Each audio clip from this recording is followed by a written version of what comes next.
true business leader and a person with a big heart. Today my guest is Joe Foster, the co-founder of Reebok, one of the still the top companies in the world in the sportswear industry. Joe, thank you so much for finding time to come to my podcast. Thank you for the invitation. It's a pleasure. We're here, and it's nice to meet you. Thank you so much. We've achieved something we never even dreamt of. Where we dream of earning a living, of making good product, and how do we do that? Well, we start first of all by changing what the Foster family were doing, and we did something different. So we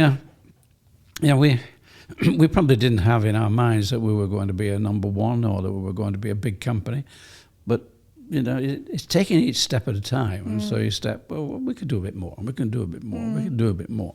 And, and I think that we were young. We were lucky. And we left the company, the Foster company, and it was like, well, we'll set our own company up. What can go wrong?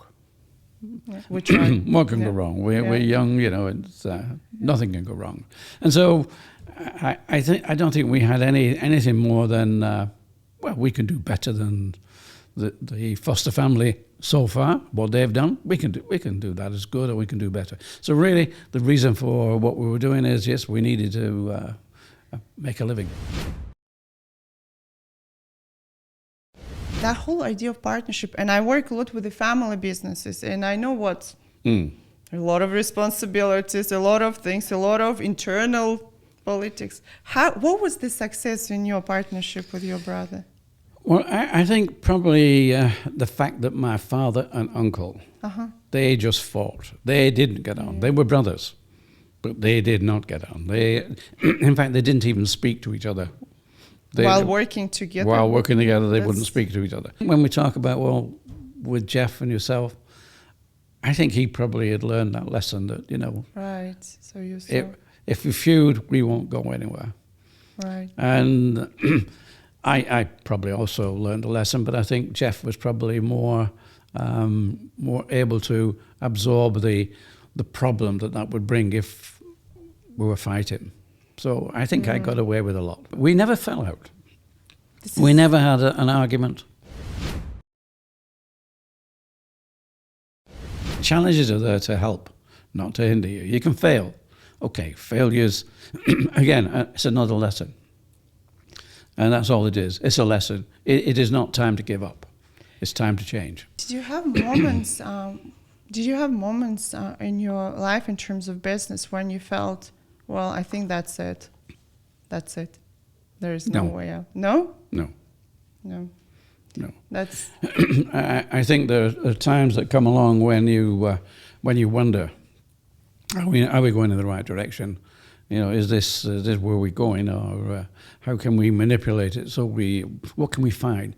And I think that these are challenges that it's enjoyable.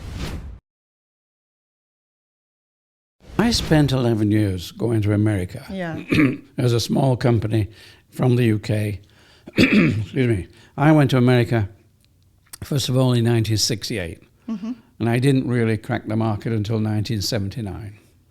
That was 11 years. So it was just 11 years of jumping on a plane, going across, going to the exhibitions, and I think enjoying life. I think it was fun to go to another country to see what it was like in America. So, yeah. But when we did get there, and for maybe a couple of years, again, it was hard work, keep pushing.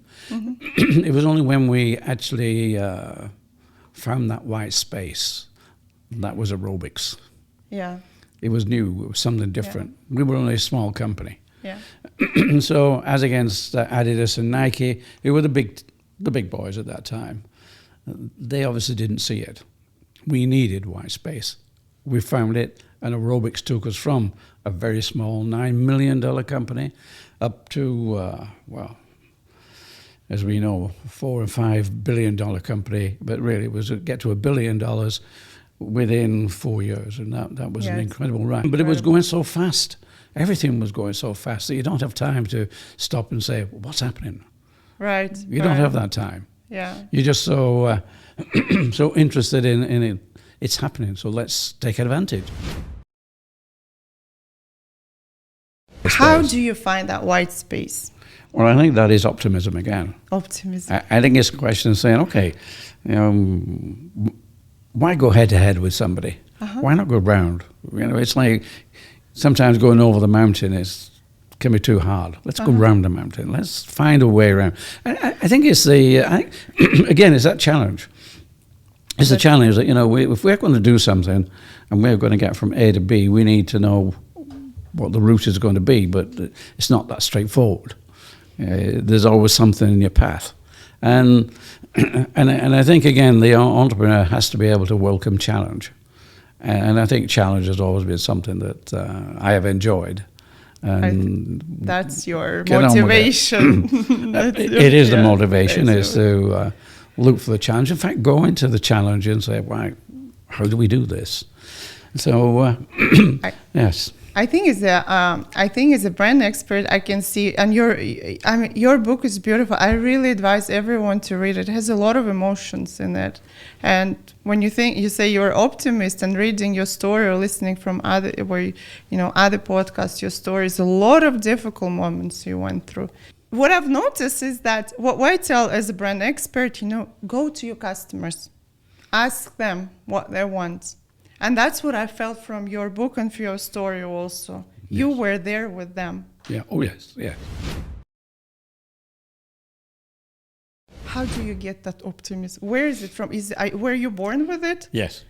You were born with it? Yeah. I was hoping you said, no, I developed it, because they promise now that you can do it. No. You were born with it. I don't think you can develop optimism. I think you either have it or you don't have it. You don't, yeah. And it's better to be an optimist if you're going to be an entrepreneur. Yes.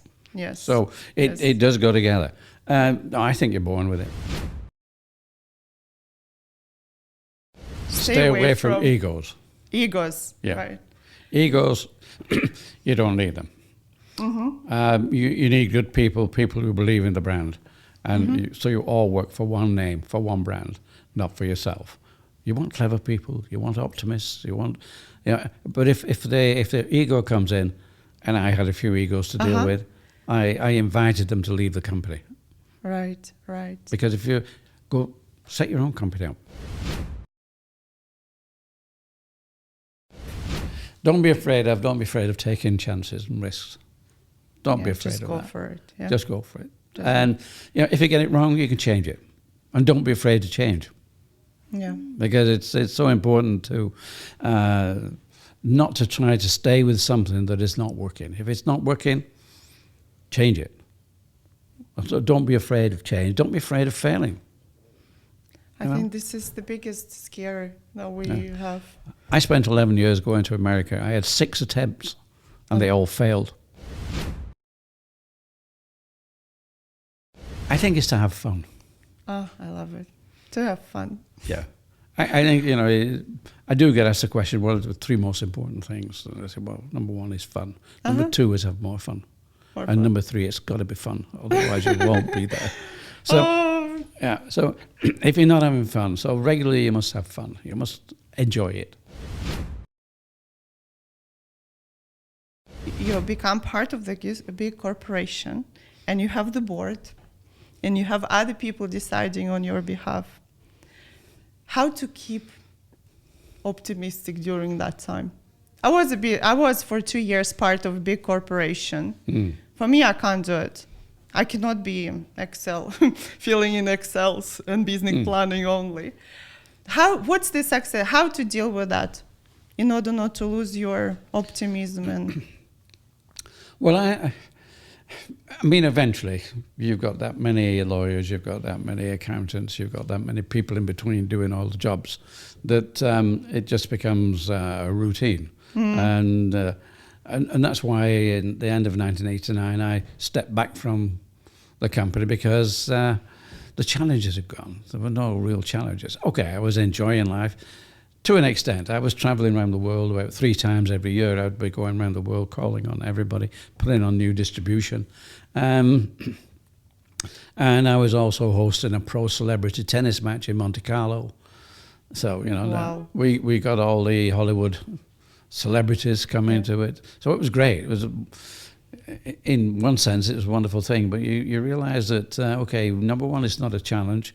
Number two, it can't last. You know, it won't last forever. You're better making your decision to move on rather than stay with it. So, yeah, at the end of 89, I stepped back. And knowing full well that as a founder, nobody can replace you. You're always a founder. I think this book, when I look at it, is actually not just Joe Foster book. It's a lot of people there that you appreciate and you put them in your story. And I can see it's a lot of, it's not just the story of Reebok, it's the story of people there. I could see how much love, maybe is not the right word, but love you have towards them. And I think one of the, from my side, I'm a big supporter of great companies culture. Right. And that is you are as good as your people. And I think that book has a lot of that. I've known a lot of that, being able to remember the names of all the people, starting with you and putting them in that book is beautiful. And that whole culture, is beautiful. And I think really for all the new entrepreneurs and solopreneurs and dreamers of South America, I think it's a must-read book that gives you a journey, a beautiful journey of what it is truly to build a big brand. Yeah, well, I wrote the book, obviously, to put the story straight. But what we have found is what you're saying.